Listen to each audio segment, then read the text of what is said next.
നമുക്ക് ചുരിദാറിൻ്റെ ഒരു വീഡിയോയാണ്. അതിനകത്തൊരു 2-3 ടൈപ്പ് മെറ്റീരിയൽ നമ്മൾ കാണിക്കുന്നുണ്ട്. പാർട്ടി വെയർ ആയിട്ട് ഉപയോഗിക്കാനും അല്ല ക്യാഷ്വൽ വെയർ ആയിട്ട് ഉപയോഗിക്കാനും ഒക്കെ പറ്റുന്ന ഡിഫറെൻറ്റ് ടൈപ്സിലുള്ള മെറ്റീരിയൽസ് ആണ് കാണിക്കുന്നത്.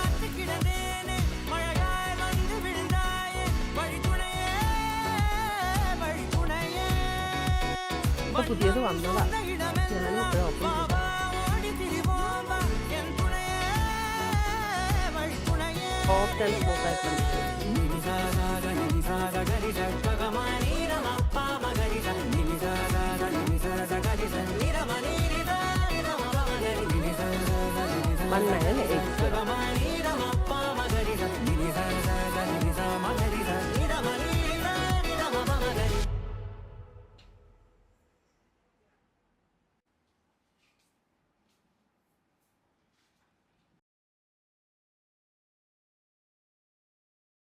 പുതിയ കളക്ഷൻസുമായി നമ്മൾ വീണ്ടും കാണും. Till then bye.